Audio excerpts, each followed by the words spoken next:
Hello everyone, आप सभी का स्वागत है भुवन सर्विस सेंटर यूट्यूब चैनल पर। इस लेक्चर में जेपीएससी सिविल सर्विस एग्जामिनेशन से संबंधित आप सभी को जो भी नोटिफिकेशन रिलीज की गई है जेपीएससी के माध्यम से सिविल सर्विस के लिए, उन सभी मुद्दों पर आप सभी से कुछ बातें और डिस्कशन किया जाएगा। आप सभी इस लेक्चर पर अंतिम रूप से बने रहें। जेपीएससी की ओर से सिविल सर्विस एग्जामिनेशन के लिए नोटिफिकेशन को रिलीज कर दी गई है। टोटल पद 10 हैं।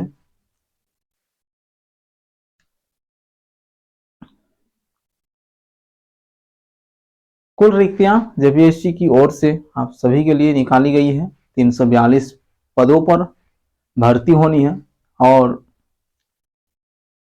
10 प्रकार के टोटल पोस्ट हैं और टोटल पोस्ट 342 हैं।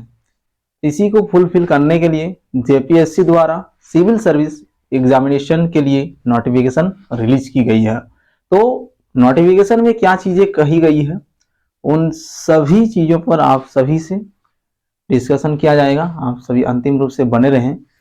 सबसे पहले बात करते हैं कि जेपीएससी सिविल सर्विस एग्जामिनेशन को देने के लिए क्वालिफिकेशन क्या होना चाहिए। तो क्वालिफिकेशन में सभी कैंडिडेट के लिए ग्रेजुएट होना मैंडेटरी है। ग्रेजुएशन डिग्री है आपके पास तो आप सभी एलिजिबल हैं जेपीएससी सिविल सर्विस एग्जामिनेशन को देने के लिए। और इसके माध्यम से आप सभी वीडियो, डीएसपी और विभिन्न प्रकार के पदों पर भर्ती की जानी है। तो जितने भी कैंडिडेट इच्छुक हैं कि आप सभी वीडियो, डीएसपी या फिर और भी विभिन्न प्रकार के टोटल 10 पद हैं, उन सभी पदों पर जाना चाहते हैं, आप सभी इस वैकेंसी को निश्चित तौर पर भरें और एग्जाम को क्रैक करके अपनी पोस्ट को प्राप्त करें। तो क्वालिफिकेशन के तौर पर सभी को ग्रेजुएट होना मैंडेटरी है। ग्रेजुएशन पास है किसी भी स्ट्रीम से तो आप सभी एलिजिबल हैं इस जॉब के लिए। उसके बाद आते हैं एज लिमिट पर। एज लिमिट कितनी होनी चाहिए, तो सभी कैंडिडेट के लिए न्यूनतम एज लिमिट आपका 21 साल रखा गया है। 21 साल से कम कैंडिडेट एलिजिबल नहीं है।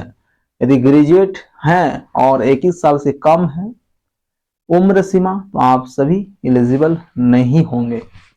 कम से कम 21 वर्ष सभी कैंडिडेट का उम्र सीमा होना मैंडेटरी है। और कट ऑफ डेट, न्यूनतम एज लिमिट के लिए एक कट ऑफ डेट भी जेपीएससी की ओर से जारी की गई है। वो कट ऑफ डेट है 1 अगस्त 2024। ये कट ऑफ डेट है न्यूनतम एज लिमिट के लिए।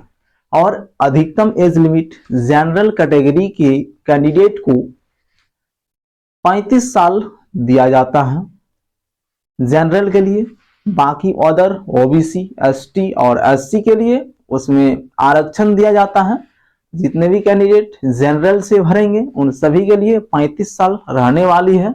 और इसकी गणना, जो कि इसकी भी एक कट ऑफ डेट होती है अधिकतम उम्र सीमा का, तो उसकी कट ऑफ डेट भी जारी की गई है जेपीएससी की ओर से। तो अधिकतम उम्र सीमा के लिए कट ऑफ डेट 1 अगस्त 2017 रखा गया है। कट ऑफ डेट जेपीएससी की ओर से रखा गया है। तो जनरल कैंडिडेट के लिए अधिकतम उम्र सीमा 35 साल, ओबीसी के लिए 37 साल। इसी प्रकार से आप सभी के लिए रखा गया है। आप सभी नोटिफिकेशन को भी देख सकते हैं, ये एज लिमिट है। बाकी सभी कैंडिडेट को एज में आरक्षण दिया जाता है जनरल को छोड़कर। तो एज लिमिट ये है। क्वालिफिकेशन आपका ग्रेजुएट होना मैंडेटरी है। एनी स्ट्रीम, किसी भी स्ट्रीम से आप सभी यदि ग्रेजुएट हैं तो इस जॉब के लिए एलिजिबल हैं। देन एग्जाम पैटर्न पर आते हैं। इसका एग्जाम पैटर्न क्या है, यहाँ आपका क्वालिफिकेशन है, उम्र सीमा के आधार पर आप सभी इस वैकेंसी को भर सकते हैं। अब एग्जाम के पॉइंट पे आते हैं।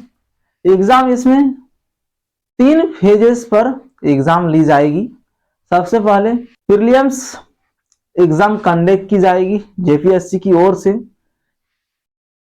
जेपीएससी सिविल सर्विस एग्जामिनेशन है अभी, जो कि उसकी नोटिफिकेशन भी रिलीज की गई है। जिस प्रकार यूपीएससी, जो कि एक सेंट्रल ऑर्गेनाइजेशन है, उसके माध्यम से सेंट्रल स्तर पर यूपीएससी सिविल सर्विस एग्जामिनेशन का नोटिफिकेशन भी जारी की जाती है यूपीएससी की ओर से। वो सेंट्रल स्तर पर प्रशासनिक सेवा के लिए है। ये झारखंड में जेपीएससी द्वारा प्रशासनिक सेवा के लिए वैकेंसी रिलीज की गई है। ये अपनी राज्य स्तर पर ये प्रतियोगिता परीक्षा रहेंगी और जो यूपीएससी के माध्यम से सिविल सर्विस परीक्षा आयोजित की जाती है वो ऑल ओवर इंडिया के लिए रहती है। तो इसमें भी अदर कैंडिडेट भर सकते हैं, लेकिन यूपीएससी वो इससे एक बड़े लेवल का एग्जाम है जेपीएससी की तुलना में, और एक रैंक नीचे इसकी पोस्ट रहती है जेपीएससी की। ठीक है, मतलब जेपीएससी मान लो कि उसका भाई है और वो यूपीएससी उससे बड़े हैं, इतना ही डिफरेंस है यूपीएससी और जेपीएससी में। ठीक है, तो फॉर्म फिलिंग डेट 1 फरवरी से 29 फरवरी के बीच आप सभी को फॉर्म फिल कर लेनी है। जेपीएससी की ऑफिशियल वेबसाइट के माध्यम से आप सभी फॉर्म को फिल कर पाएंगे ऑनलाइन माध्यम से। 1 फरवरी से 29 फरवरी के बीच ही आप सभी को कर लेनी चाहिए ये चीजें। फॉर्म फिलिंग काम आप सभी सबसे पहले करने की कोशिश कीजिएगा, क्योंकि लास्ट टाइम डाउन हो जाते हैं और काम भी नहीं करते हैं, इसलिए सभी कैंडिडेट पहले ही फॉर्म को फिल कर लेंगे। एग्जाम पैटर्न का बात करते हैं। सबसे पहले प्रीलिम्स एग्जामिनेशन कंडक्ट की जाएगी जेपीएससी की ओर से, जिसमें 2 पेपर का एग्जाम सभी के लिए देना होगा। दोनों जीएस पेपर है, जनरल स्टडी 1 और जनरल स्टडी पेपर 2। 2 पेपर आपको क्वालिफाई करना होता है प्रीलिम्स एग्जामिनेशन में। देन आप सभी फिर मेंस एग्जाम के लिए अगले चरण पर जाते हैं। उसमें सभी कैंडिडेट के लिए जेपीएससी में 6 पेपर कंडक्ट की जाती है। उसमें से फर्स्ट पेपर लैंग्वेज पेपर है, हिंदी और इंग्लिश लैंग्वेज की टेस्ट ली जाती है। वो पेपर सिर्फ क्वालिफाइंग नेचर का है, सिर्फ क्वालिफाई करना है आप सभी को। और 5 पेपर जो बाकी हैं, एक पेपर और आप सभी को लेनी होती है लैंग्वेज, वो आप किसी भी लैंग्वेज को चूज कर सकते हैं। 15 लैंग्वेज को जोड़ा गया है जेपीएससी की न्यू नोटिफिकेशन में। टोटल सेकंड पेपर के लिए 15 भाषा को जोड़ा गया है। उन 15 भाषाओं में से आप सभी एक भाषा को चूज कीजिएगा, हिंदी, बंगाली, खोटा, संताली, कुछ भी ले सकते हैं उसमें। आप सभी का यदि डाउट होगा तो आप सभी कमेंट कीजिएगा, आप सभी का डाउट क्लियर कर दिया जाएगा। तो सेकंड पेपर के रूप में एक लैंग्वेज पेपर सभी को लेनी होगी। इसमें 150 नंबर का एग्जाम होगा, 150 नंबर का एग्जाम होता है। टाइम आपको 3 घंटे मिलते हैं और लिखित परीक्षा होती है। मेंस एग्जामिनेशन जितने भी होते हैं सभी परीक्षाएं लिखित में होती है। फर्स्ट पेपर जो लैंग्वेज वाला पेपर है उसमें भी आप सभी को हिंदी और इंग्लिश की क्वेश्चन देखने को मिलेगी और वो पेपर 100 मार्क का होगा। वो सिर्फ आप सभी के लिए क्वालिफाइंग नेचर का रहेगा। सेकंड पेपर भाषा चूज कीजिएगा, उसमें एक भाषा सभी के लिए लेना अनिवार्य होगा और उसमें आप सभी का मेरिट भी बनता है सेकंड पेपर में। फर्स्ट पेपर क्वालिफाइंग नेचर, बाकी और 4 पेपर हैं, 4 पेपर से रिलेटेड हैं और सभी पेपर में आप सभी को 200 नंबर फुल मार्क रहेंगे। 4 पेपर में 800 नंबर का एग्जाम होनी है मेंस एग्जामिनेशन में। और एक पेपर सेकंड वाला पेपर जो है लैंग्वेज पेपर, उसमें 150 नंबर का एग्जाम होता है। टोटल कुल अंक आपका मेंस एग्जामिनेशन में 950 नंबर बनता है और 950 नंबर के आधार पर आप सभी का मेरिट तैयार किया जाता है। क्योंकि फर्स्ट पेपर जो है 100 नंबर का वो क्वालिफाइंग नेचर का है, सिर्फ क्वालिफाई करना है। ये चरण गुजरने के बाद आप सभी इंटरव्यू के चरण पर आते हैं। इंटरव्यू चरण में आप सभी के लिए 100 नंबर का इंटरव्यू कंडक्ट की जाती है जेपीएससी की ओर से। जिस प्रकार यूपीएससी में सभी कैंडिडेट के लिए 275 नंबर का इंटरव्यू कंडक्ट की जाती है यूपीएससी की ओर से, उसी प्रकार जेपीएससी में 100 नंबर का इंटरव्यू देना होता है।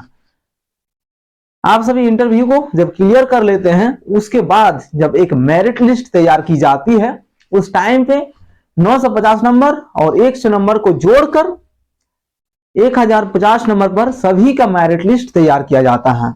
1050 नंबर पर जितने भी कैंडिडेट जितने नंबर लाते हैं उसी के आधार पर सभी का मेरिट लिस्ट तैयार की जाती है और मेरिट लिस्ट के आधार पर जो जो अपना पोस्ट प्रेफरेंस भरे हैं उसी के अकॉर्डिंग आप सभी को अपना पोस्ट प्रदान किया जाता है जेपीएससी की ओर से।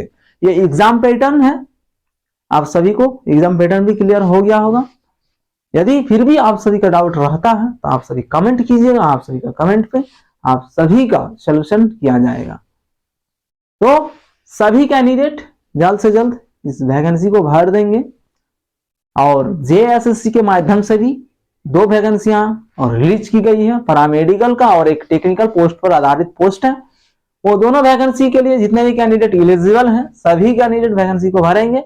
वो परीक्षाएं एसएससी द्वारा वो परीक्षा आयोजित की जाएगी, तो आप सभी उसमें भी भाग लें जितने भी कैंडिडेट एलिजिबल हैं, या फिर जेपीएससी के लिए जितने भी कैंडिडेट एलिजिबल हैं सभी कैंडिडेट इस परीक्षाओं में भाग लेंगे और अच्छी तरीके से तैयारी करके एफर्ट लगा के आप सभी एक पोस्ट पक्की करने के लिए पूरा मन लगन लगा के तैयारी करें और जेपीएससी को क्रैक करें।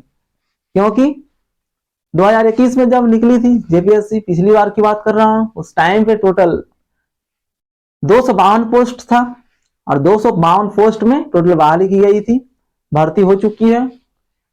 और वर्तमान 2024 में सभी कैंडिडेट के लिए सुनहरा मौका झारखंड सरकार की ओर से लाई गई है। 342 पोस्ट है, पोस्ट टोटल रिक्त पदों पर भी इंप्रूवमेंट देखने को मिल रही है, इसलिए पोस्ट पिछले साल से ज्यादा है। इस साल सभी कैंडिडेट अच्छी तरीके से तैयारी करके अपनी एक पोस्ट पक्की करेंगे। यदि फिर भी आप सभी का कहीं पर डाउट रहती है तो आप सभी कमेंट करें, क्योंकि एज लिमिट क्वालिफिकेशन यहीं पर सभी को क्लियर होनी चाहिए कि क्वालिफिकेशन क्या चाहिए जेपीएससी के लिए और एज लिमिट क्या होना चाहिए। और एक बार आप सभी को बता देना चाहूंगा रिवीजन, एज लिमिट आप सभी के लिए न्यूनतम 21 वर्ष होनी चाहिए और इसकी कट ऑफ डेट 1 अगस्त 2024। अधिकतम एज लिमिट के लिए जनरल कैंडिडेट के लिए 35 वर्ष रखा गया है अधिकतम उम्र सीमा, उसकी कट ऑफ डेट 1 अगस्त 2017 रखा गया है। क्वालिफिकेशन ग्रेजुएट होना मैंडेटरी होगा। बाकी एग्जाम पैटर्न सब कुछ आप सभी को बता दिए। इसकी कुछ प्रतियां आप सभी को यूट्यूब चैनल के कम्युनिटी पोस्ट पर आप सभी के लिए पोस्ट कर दिए हैं, वहां पर भी आप सभी देख लीजिएगा। इसकी जो विज्ञापन है उसकी कुछ अंश आप सभी के लिए पोस्ट किया गया है, उसको भी आप सभी ध्यान से देख लेंगे। इसी के साथ इस लेक्चर को यहीं पे समाप्त करते हैं। यदि आप सभी का डाउट रहता है तो फिर एक वीडियो आप सभी के लिए क्रिएट किया जाएगा जेपीएससी सिविल सर्विस के संबंध में। तो इस लेक्चर को यहीं पे रहने देते हैं। धन्यवाद।